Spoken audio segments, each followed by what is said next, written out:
Rebel ಆಗಿದ್ದಂತ Yatnal ಟೀಮ್ಗೆ ಮೊದಲ ಹಂತದ ಗೆಲುವು ಸಿಕ್ಕಿದೆ. ಯಾಕಂದ್ರೆ ನಿನ್ನೆ ದೆಹಲಿಯಲ್ಲಿ ಶಿಸ್ತು ಸಮಿತಿಯ ಮುಂದೆ ಹಾಜರಾಗಿದ್ರು ಯತ್ನಾಳ್ ಅವರು.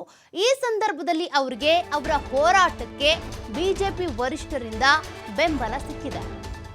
ಭಿನ್ನರ ಬಳಗದ ಹೋರಾಟಕ್ಕೆ ಬಿಜೆಪಿ ವರಿಷ್ಠರು ಒಪ್ಪಿಗೆ ಕೊಟ್ಟಿದ್ದಾರೆ. ಪಕ್ಷದ ಚಿಹ್ನೆ ನಾಯಕರ ವಿರುದ್ಧ ನೀವು ಹೇಳಿಕೆ ಕೊಡಬೇಡಿ ಅಂತ ತಾಕೀತು ಮಾಡಿದ್ದಾರೆ. ಕೇವಲ ಎಚ್ಚರಿಕೆಗಷ್ಟೇ ಸೀಮಿತವಾದ ಭಿನ್ನ ಮತದ ಶಿಸ್ತು ಕ್ರಮ. ಶನಿವಾರದ ಕೋರ್ ಕಮಿಟಿಯಲ್ಲಿ ಬಣ ರಾಜಕಾರಣದ ಭವಿಷ್ಯ ನಿರ್ಧಾರವಾಗಲಿದೆ. ಈ ಬಣ ರಾಜಕಾರಣ ಇಲ್ಲಿಗೆ ಮುಗ್ದಿಲ್ಲ. ಇನ್ನು ಶನಿವಾರ ಕೋರ್ ಕಮಿಟಿ ಇದೆ. ಆ ಸಂದರ್ಭದಲ್ಲಿ ಏನು ನಿರ್ಧಾರ ಆಗುತ್ತೆ ಅದು ಕೂಡ ಪ್ರಮುಖವಾಗಿದೆ. ಭಿನ್ನರೊಂದಿಗೆ ಸಂಧಾನ ಮಾತುಕತೆ ಸಾಧ್ಯತೆ ಇದೆ. ರೆಬಲ್ಸ್ ಮೇಲೆ ಕಠಿಣ ಕ್ರಮ ಕೈಗೊಂಡ್ರೆ ಒಬಿಸಿ ಮತ ಬ್ಯಾಂಕ್ಗೆ ಧಕ್ಕೆ ಉಂಟಾಗುವಂತ ಸಾಧ್ಯತೆ ಇದೆ. ಈ ಹಂತದಲ್ಲಿ ಅಥವಾ ಈ ಆತಂಕದಲ್ಲಿ ಈಗ ಬಿಜೆಪಿಯ ಬಣ ರಾಜಕಾರಣ ಇದೆ. ಹೊಂದಾಣಿಕೆ ಸೂತ್ರ ಅನುಸರಿಸೋದಕ್ಕೆ ಸೂಚನೆ ನೀಡುವಂತ ಸಾಧ್ಯತೆ ಇದೆ. ವಿಜಯೇಂದ್ರ ಬಣದೊಂದಿಗೂ ಮಾತುಕತೆ ನಡೆಸೋದಕ್ಕೆ ಬಿಜೆಪಿ ವರಿಷ್ಠರು ಸಿದ್ಧರಾಗಿದ್ದಾರೆ. ವಾರಾಂತ್ಯದಲ್ಲಿ ವಿಜಯೇಂದ್ರ ಅವರೊಂದಿಗೆ ವರಿಷ್ಠರ ಮಾತುಕತೆ ಸಾಧ್ಯತೆ ಇದೆ. ಈಗಾಗಲೇ ಯತ್ನಾಳ್ ಅವರು ದೆಹಲಿಯ ಪ್ರವಾಸದಲ್ಲೇನಿದ್ರು. ಇದೇ ಸಂದರ್ಭದಲ್ಲಿ ಶಿಸ್ತು ಸಮಿತಿಯ ಮುಂದೆ ಹಾಜರಾದ್ರು. ಶಿಸ್ತು ಸಮಿತಿಯ ಅಧ್ಯಕ್ಷ ಆಗಿರುವಂತ ಓಂ ಪಾಠಕ್ ಅವರ ಪ್ರಶ್ನೆಗಳಿಗೆ ಉತ್ತರವನ್ನ ಕೊಟ್ಟಿದ್ದಾರೆ. ನೀವು ಹೋರಾಟ ಮಾಡೋದು ಸರಿ, ವಕ್ಫ್ ವಿರುದ್ಧ ಮಾಡ್ತಾ ಇರುವಂತ ಹೋರಾಟ ಸರಿಯಾಗಿದೆ.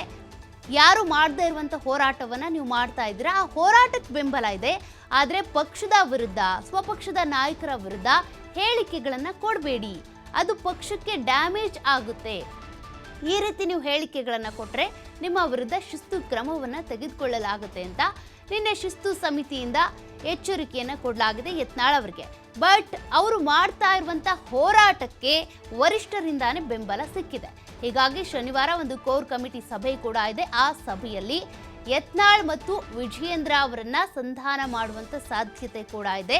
ಒಂದು ವೇಳೆ ಯತ್ನಾಳ್ ಅವರ ವಿರುದ್ಧ ಶಿಸ್ತು ಕ್ರಮವನ್ನ ಕಠಿಣವಾಗಿ ತೆಗೆದುಕೊಂಡು ಬಿಟ್ರೆ ಈ ಒಂದು ಒಬಿಸಿ ಮತಗಳ ಚಿತ್ರೀಕರಣ ಆಗುವಂತ ಸಾಧ್ಯತೆ ಇರುತ್ತೆ. ಒಬಿಸಿ ಮತಗಳು ಡಿವೈಡ್ ಆಗುವಂತ ಸಾಧ್ಯತೆ ಇರುತ್ತೆ. ಆ ರೀತಿ ಸ್ಪ್ಲಿಟ್ ಆಗ್ಬಿಡ್ತು ಅಂದ್ರೆ ಮುಂದೆ ಪಕ್ಷ ಸಂಘಟನೆ ಮಾಡೋದಕ್ಕೆ ಸಾಕಷ್ಟು ಕಷ್ಟ ಆಗುತ್ತೆ. ಹೀಗಾಗಿ ಯತ್ನಾಳ್ ಅವರ ವಿರುದ್ಧ ಏಕಾಏಕಿಯಾಗಿ ಈ ಒಂದು ಕಠಿಣ ಕ್ರಮವನ್ನ ತೆಗೆದುಕೊಳ್ಳೋದಕ್ಕಾಗಲ್ಲ. ಅಂದ್ರೆ ಕೆಲವರೇನು ಹೇಳ್ತಾ ಇದ್ರು, ಪಕ್ಷದಿಂದ ಉಚ್ಚಾಟನೆ ಮಾಡಿ ಅವ್ರನ್ನ, ಪಕ್ಷದಲ್ಲಿ ಇರೋದು ಬೇಡ ಅವರು ಯತ್ನಾಳ್ ಅವರು ಅಂತ ಹೇಳ್ತಾ ಇದ್ರಲ್ಲ, ಆ ರೀತಿಯಾಗಿ ಮಾಡೋದಕ್ಕಾಗಲ್ಲ.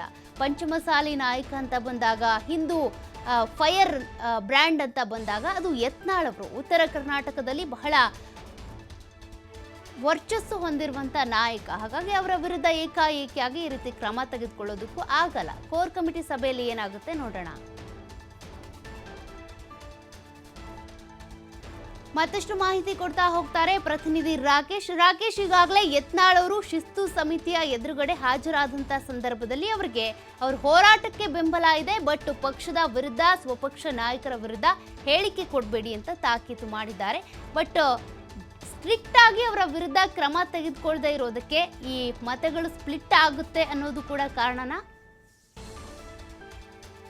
ಬಿಜೆಪಿಯಲ್ಲಿ ಭಿನ್ನಮತದ ಸ್ಫೋಟ ಮಾಡಿದಂತಹ ಬನ್ನರ ಬಳಗದ ನಾಯಕ ಬಸವನಗೌಡ ಪಾಟೀಲ್ ಯತ್ನಾಳ್ ಅವರ ವಿರುದ್ಧ ಶಿಸ್ತು ಕ್ರಮಕ್ಕೆ ಬಿಜೆಪಿ ಅಧ್ಯಕ್ಷರ ಬಣ ಆಗ್ರಹಿಸಿತು.